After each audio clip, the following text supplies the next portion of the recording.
How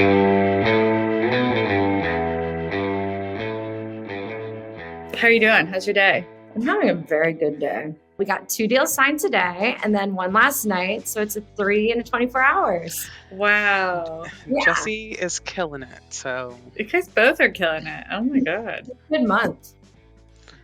It has been. it was looking dismal for a second there, but I was like, I don't know what's going to happen. I feel like December is usually good because people are just trying to get things like locked up for the new year. The start of the new year. Yeah. Mhm. We've had historically decent Decembers. Yeah. They don't want to like roll in after the haze of the last 2 weeks of December and be like, wait a minute, I actually have a shit ton of work to do for hiring. Yeah. Well, guys, welcome back to the Frontier Podcast. I'm so so excited. You two are my 2 favorite guests. So Ooh, I like that. yeah, to be able to talk to you both at the same time is like, now I'm having a great day too. And you guys know how my day was yesterday, so that's saying a lot. We're coming around over here. Yeah, it's been rough. But my contractor did just show up, and it seems like they have figured out how to make it stop leaking in my house. Like it rains inside when it rains, so we're excited. Faith, I think like when I originally talked to you, remember I was so gung-ho on doing my own house projects and like my add-on. Yeah. This week, you've just really turned me off. Well, good. Don't do it. Yeah. I'll be glad when it's done, though. I feel like it's like childbirth. I've never birthed a child, but I've heard that it's like obviously very painful, but you forget about it shortly after, at least enough to like, you know, a lot of people have another child, so they've forgotten. In the moment, it is definitely like they didn't tell me that I was gonna have to wait when I asked for an epidural I was gonna have to wait 45 minutes for it to actually happen. Yikes. So when I started having contractions, I was like, okay, I think I can take like a few minutes of this. And then within minutes, I was like, oh no, I need the epidural. They're like, oh, it's gonna be a 45-minute wait. I'm like, why didn't you tell me this 45 minutes ago? So I could have ordered that. It was an excruciating pain, but you're right. It's very short-lived, but it's very painful in the moment. But it's very Yeah. short-lived enough to where even when the baby comes, you're like, what pain? Right. Miles. Yeah. What I don't know what you're doing to your house, but it's You'd think that I was building a palatial like guest house, and like it's not that. It is a maybe 600 square foot addition of like a primary suite okay. and an entryway and a pantry, which is very necessary because my existing house is 900 square feet, which Okay. is little. It's just a little thing. So now it was fine when it was just me, but now it's me and Mr. Faith and also our dog and also friends coming in and out, and Chickens. a lot of chickens. Thankfully, they're not indoor chickens, so they will not be making use of the addition. But Well, yeah, I can only imagine like adding on what that can do because, just being a homeowner in general, no one tells you all of these things. did you guys have to do any work to your place? Oh, yes. Well, in March, yeah. So we bought the house last May. Right. In March of this year, we had a leak, and it went through the bathroom and then into the kitchen. So we did that. Then we decided after we got that done, like let's repipe the entire house. So we repiped the entire house. We had to add insulation into like the attic and all these different places. So yeah, we've had our fair share of like house things that weren't necessarily expected. Mm-hmm. So now the projects that I do want to do, I'm like, I can only paint. That's all I got in me is to paint. That's it. Yeah. I can't even do that well. Jessi, I feel bad. I mean, you hired a contractor for your first paint job. Does Ashley know about that? Jessi was like, she found this person that, didn't really have any reviews. And she's like, I'm going to give him a shot. And I said, I should be the one to give him his first review. That'd be really nice of me. I do that too. Terrible decision. Everything was painted. He was like, oh, you want your house painted? Cool. That means your art. That means your furniture. Like everything, right? Yeah, because they used like a spray gun. Oh my gosh. I mean, literally, the first day I got into my house, everything was cut. My furniture, I just got a new couch. It was just all spray paint. My fridge is still all spray paint, all my artwork, all my frames, the floors. My poor dad came to visit like a month ago, and he spent the entire day just on his hands and knees scrubbing the floors with like oil remover. Oh man, I attempted to paint and I don't like this color of pink, so I'm painting it back white. So there's like a test patch behind me. I hope it doesn't show up whenever we start recording. No, we're Oh, good. we're recording, sis. Oh, okay. Well, if you see it, people just know I'm going back white. No more pink. just No more just pink know walls. she's stylish. Yeah, she's not doesn't have just patches. I feel like throughout this process, I've found myself more than once being like, I just wish there was a gun.io for contractors, like home renovation contractors. Oh, Faye. Yeah. Don't throw ideas out there. I'll try to figure it out.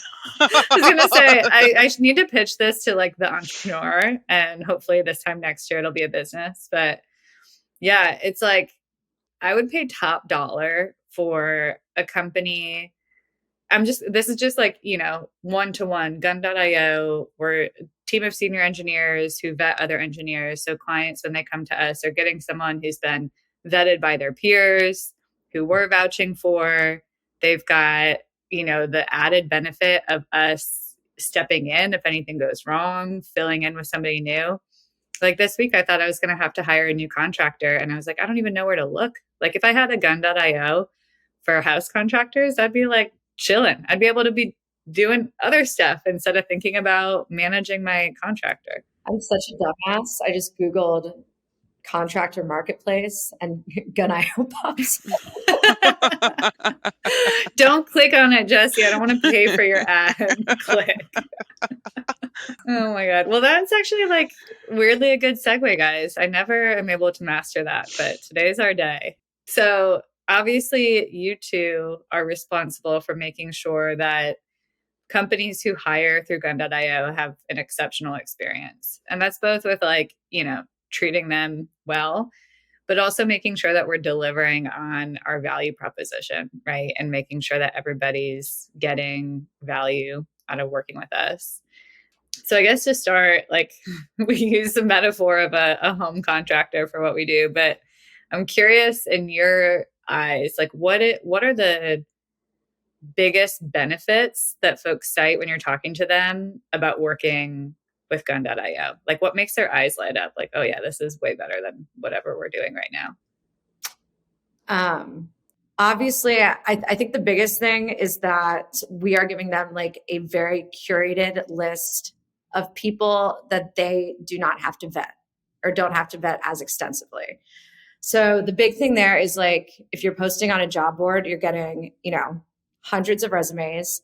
I'd say from what I understand, like 80% of those are people that don't have any type of skill related to the job or what you guys need. But you're still having to go through them. And then on top of that, once you're seeing resumes that do fit, you still need to, do the interviews and do the technical interviews and vet them. So I think the big thing coming to us is like, hey, we know we're going to get, 5 fantastic candidates that know their shit, that have been vetted, and, we know they're good options. I think the other big thing is also the speed in it. Especially if you're working towards a deadline, if your last employee just left out of nowhere, you need someone ASAP, you're getting people within a week. So I think speed and quality are the two big things. And then also just the fact that like, we're there to help with, we have the customer success team. Once you start working with someone, like there's someone that's going to be making sure that things go well. So it's not all on you to manage things. So yeah, I think those are the big things that I hear, at least when I'm speaking with new clients. And I'll go ahead and say those same things, particularly the customer success manager. That addition, I think, is huge for us, to say that we're not just going to hand you a developer and then leave you to work with them. The customer success team that we have, they've done an amazing job with stepping in and making sure that things are going well. And if they aren't, trying to fix them before they get any more out of control. That's a highlight that a lot of clients are really enjoying, is having that extra hand holding process. Even if they don't need it, they know that it's there for them.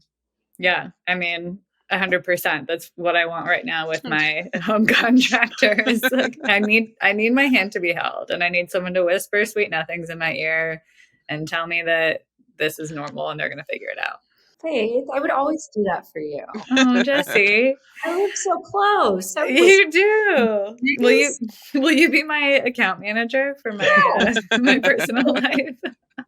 My customer success, just like Faith success manager. Success manager. I feel like that's what I need. Well, kind of like on that note, I feel like the sentiment that I opened the episode with, like, I just want gun.io for house contractors.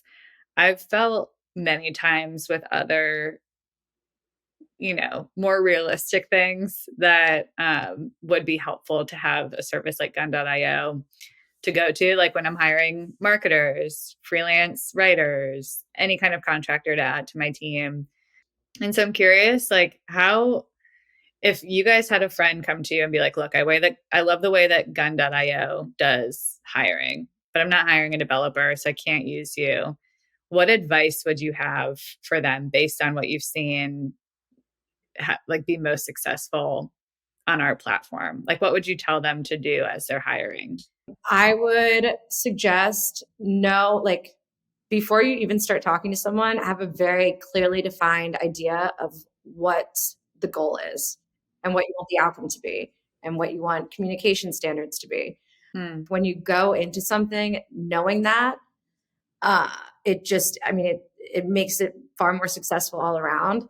And I see that with clients too. Like when someone comes in, they have a well-defined scope. They know exactly what they need. They know how they want to communicate with someone. Those engagements go a billion times better. And also like being transparent about that when you first speak to them, like, hey, listen, this is what I'm looking for. If you don't think you can do that, that's absolutely fine. Just let me know, but give me your take on it. Where do you think you might struggle? Where do you think you can, absolutely nail this? So yeah, being prepared and then having like those transparent conversations right up front. And I would say, with the transparency, it's being honest. If you're not honest with what your needs are, and that could be you don't fully know what those things are, that still allows us to prepare whoever we're presenting to you, or even for ourselves to go ask the right questions to the right people. So being honest about where you're at in your process, being honest about what your need is, being honest about things like your budget, being honest about timelines, all of those things are going to help us. So even if it may not be ideal, we can still work around it if we know what we're working with. Right. And that can go with anything. You don't necessarily have to have all the answers, but if you have an honest idea of where things are at, you can still get help. Yeah, I think the onus is on the hirer to know what are the outcomes that you need, right? And then the how that should happen is kind of where we step in, right? Because we have senior developers who can jump in and be like, cool, so this is the outcome you need. You need actually a database engineer to do this for you. When we're hiring, our team's pretty small, right? Our company's 30 people. To me and Jessi, it feels huge, but to people coming from larger companies, it feels tiny. And when we hire somebody, it's usually because we don't have that expertise in-house. Even if it's, like a low-level job. For example, I'm looking for a backlink builder for next quarter to hire a freelancer. And backlink builders they're not paid like VPs of marketing, but it's a skill set that like I do not know. I don't understand. I've never done it before. So to find someone who's actually really good, I probably need to have someone who's done that job before look at candidates and look at their resumes and tell me who's bluffing, who actually looks good, who can actually do the thing I need them to do. So that's always my advice to folks. Like, I think companies are successful on gun.io because the candidates have been vetted by their peers, right? They haven't been vetted by like HR or AI or us. They've been vetted by somebody who's done that work before. And so I try to apply that in other roles as well, right? Yeah. Very smart. Very smart. Thanks, guys. I'm trying. I'm learning over here. On the dev side, I mean, this is really our value prop on both sides is, hey, when you come to us, we are talent first, we're people first. There's always going to be a human on the other end to talk to you. And obviously that translates really well with developers, because when they sign up for Gun.io, it's because they're looking for a new opportunity. And that's a really stressful and an emotional time. So having somebody who's kind of your personal concierge is really meaningful there. But what have you guys seen on the client side? Like what's the benefit of having kind of a human touch when we're working with hires? I mean, I can say that I've had clients that really want to make sure that we're also protecting the developer that we're bringing to them. Mm, So even when it's discussed, when you start talking about rates and things like that, some of them really want to dig into that, not because they want to get into our business, but they want to make sure that we are not undercutting. They want to make sure that we are treating them well. And so having someone that has that same belief practice makes it easier to work with them. If someone is going to come to a call with Jessi or myself and, be rude or trash, that's just an inkling of what our developer is going to deal with. mm, And we don't want to put them through that. So having clients that have that same belief of like putting the talent first, and they're okay with how we do our business, they're always really good people to work with, and they want to make sure that we're doing right by our developers, especially in a marketplace setting. They want to make sure that we're treating them well, and so having clients that walk that same path with us, it's very like refreshing, especially when you're talking to a founder or talking to someone that is really high up, like still knowing that they want that human element and they want to mhm, see people treated fairly. It does mean a lot. We are giving them access to people that they likely wouldn't have access to otherwise. When we work with clients and we help them, really discuss their project or their role and help us sell this to this fantastic community. Our candidates trust us. So because of that, like you have access to these people. mm, So I think, that's a big thing there, and that like, hey, they know the Gun.io community, they know the Gun.io staff members. If we're able to get, you know, someone on our project for this, they're going to be like trusted people, and they're also going to trust the people that we're working with. So I think that says a lot. yeah. And on our end too, like I think because we're talent first, we try to make it work for the right candidate. If you Mhm, have like two options and one's like, like, okay, they'd probably be good. They're lower in rate. We have this one who's fantastic. They'd be perfect for this project. Like, we're going to try and make it work with that first choice. Right. mhm. Because number one, it's going to be a better engagement. Like, and then, hopefully that developer is wanting just as much to work with you guys. So we'll do what we can to make that happen. Mhm. And I think like having access to our talent to be able to send them a Slack and be like, hey, I've got this job. I think you're going to be a good fit. Being able to interact with them one on one as well. I think it shows the talent that we're just as much invested in the outcome for them.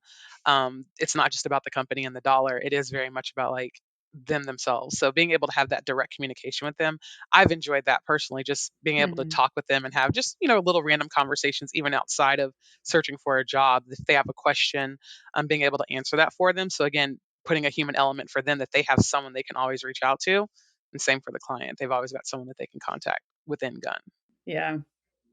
It is a little dependent on company size too. Like depending on your stage and the shape of your existing engineering team, the thing that makes people's eyes light up about what we do here differs, right? Like on a larger team, it tends to be you just don't have to think about hiring anymore. Like you get to actually deploy your engineers on engineering tasks and not on parsing resumes and interviewing folks and all that. But I've been thinking a lot this year about startups, right? Like, especially given kind of the economic moment we're in globally, there's more pressure than ever on startups to get it right the first time.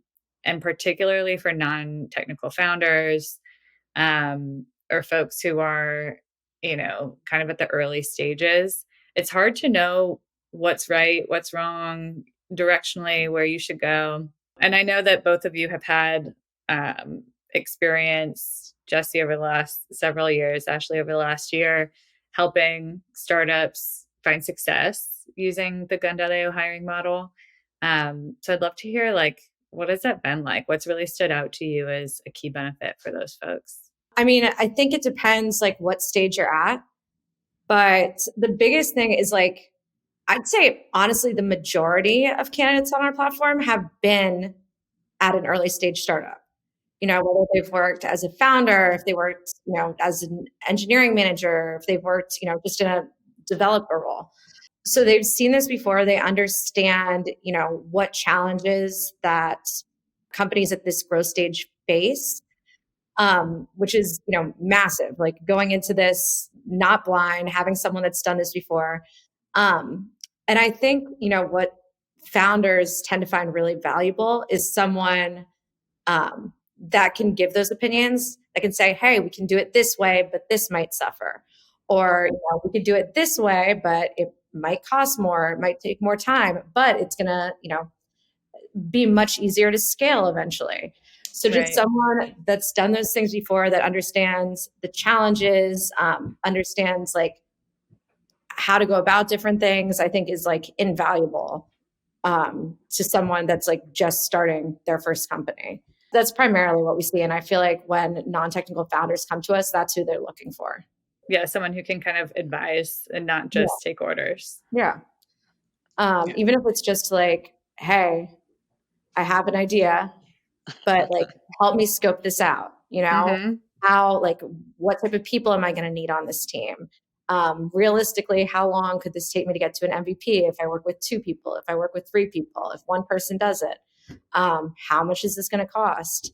So yeah, I mean, I think because we have so many people that have done that before and have done it both successfully and not successfully, it's a good community to be in. Mm-hmm. Piggybacking off of what she just said, even Tasia said it yesterday in All Hands, like he doesn't necessarily know what he doesn't know. Right. And so a lot of people that come to us, they've got some of that same energy. And when they're open and they allow us to do our jobs and allow DevRel to do their jobs, like when they allow everyone that's part of the puzzle to do their job, they end up walking away with a great developer that is helping them build something. And you can always tell when they come back. Jessi's got some great clients that we've had some discovery calls with here recently that have been really small companies that have grown just with the help of Gun's developers. And they're so excited to talk about Gun because they wouldn't be where they're at without us being able to help guide them and put the right people in place for them. I know who you're talking about, and I am so obsessed with all those companies. Yeah. Okay, last question, and then I'll let you guys get to your Fridays and maybe get your drink ready for happy hour in an hour. Finish this sentence. You should come to gun.io for help if you're struggling with what? If you're struggling with finding reliable, experienced people who can help you grow. And I was going to say, come to gun.io if you're struggling with retaining talent. Like that was literally what I was going to say, because retaining the talent and the people that you are hiring, if you're struggling with that, come to us. Or come to us if you don't know what you're doing. Yeah. Oh, yeah. That's a really good one. A little bit, but like we'll handle the rest. Yeah. Right. Yeah. And come to us if you're overworked. Like come to us if you're short-staffed, overworked, and just don't have the capacity to take on another project. And but you want to. Or you need the bandwidth, right? Like hiring a new dev is non-negotiable, but you have your regular job to do. That's good stuff. Thank you guys for writing my marketing copy for me. It's all part of my master plan. And if you're in HR, come to us. If you want to look like you're a brilliant, like engineering, scouting, sourcing, just come to us. We'll make you look really good, I promise. Oh man, that's a good one, Ashley. I cannot imagine being like an HR manager and having to source for development talent, because dev teams are not easily pleased. Like if you bring them somebody who is not the somebody that they would have hired, you're going to hear about it. So yeah, that's a good one. I love it. Well, ladies, I'm sad to see this end. This was so much fun. I'm going to come up with another excuse to have you both back on very soon. I'll be down for it. Thanks for listening to the Frontier Podcast powered by gun.io. We drop 2 episodes per week, so if you like this episode, be sure to subscribe on your platform of choice and come hang out with us again next week and bring all your internet friends. If you have questions or recommendations, just shoot us a Twitter DM at The Frontier Pod, and we'll see you next week.